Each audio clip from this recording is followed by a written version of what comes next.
창세기 44장. 요셉은 동생 베냐민의 곡식 자루에 돈과 은잔을 넣었습니다. 그리고는 자신의 부하들에게 야곱의 아들들을 추격하게 하고 야곱의 아들들의 곡식 자루를 하나하나 검사합니다. 모두 요셉의 작전입니다. 요셉이 베냐민을 자기 곁에 두려고 세운 계획인 듯합니다.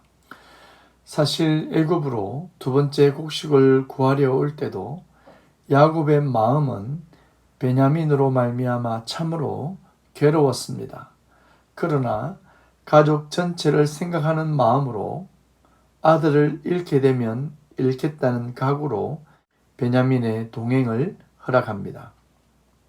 야곱의 내려놓음입니다. 아직 요셉의 신분을 알지 못하는 형제들은 베냐민의 자루에서 나온 은잔 때문에 몹시 괴로워합니다. 베냐민이 애굽의 종이 될 처지에 놓였습니다. 총리의 귀한 소유물을 훔친 도둑으로 몰리게 되었습니다. 그런데 이러한 위기 상황 가운데 유다가 났습니다.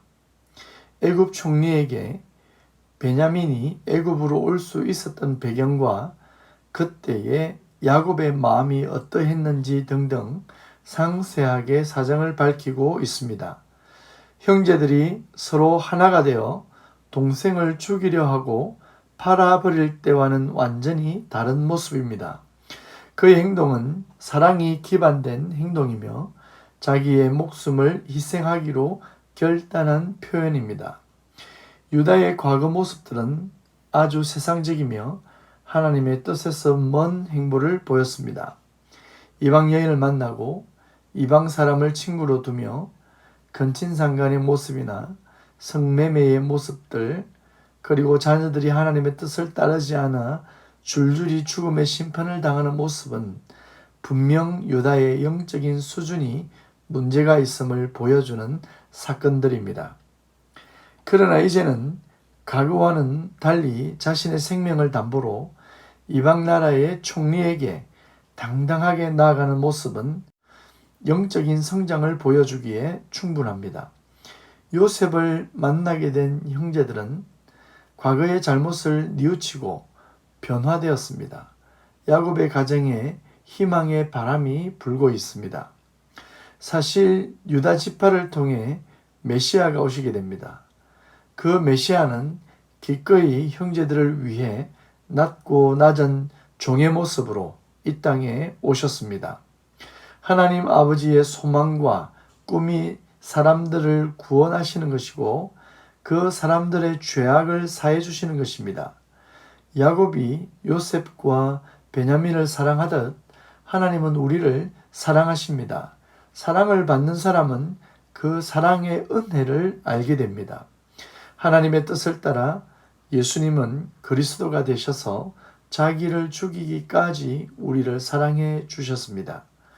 하나님은 자신의 유일한 아들을 화목 제물로 내어 주셨습니다.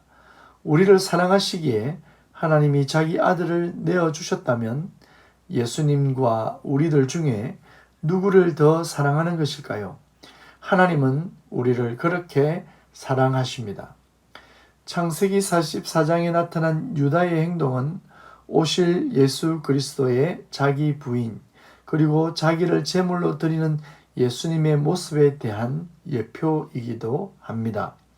요셉이 겪은 모든 일은 물론 요셉 자신의 역사이며 삶이지만 그의 삶을 통해 하나님이 어떠한 일들을 하실지 상징적으로 잘 나타내고 있습니다. 요셉은 유다의 모습을 통해 크게 감동을 받게 되고 형들에 대한 모든 오해를 벗겨내게 됩니다. 자기 자신을 죽이려 했던 형들이 이제 동생을 위해 기꺼이 생명을 내놓는 모습을 보고 그의 마음의 상처와 분노와 의심은 따스한 햇살에 눅넣듯 녹아내렸습니다. 그리고 이제 그들을 품을 수 있는 사람으로 세워집니다. 하나님의 사랑을 받는 사람은 그 속에 능력이 있습니다. 복음을 소유한 자에게는 그 복음의 능력이 나타나게 됩니다. 나를 통해 나의 주변이 하나님의 은혜로 가득하게 될 것입니다. 하나님의 은혜를 받고 소유한 자에게서 나오는 것은 은혜입니다. 오늘도 하나님이 당신을 예수 그리스도보다 더욱 사랑하신다는 진리를 믿으시기 바랍니다. 하나님이 나의 아버지 되심을 기억하시고 살아갑시다.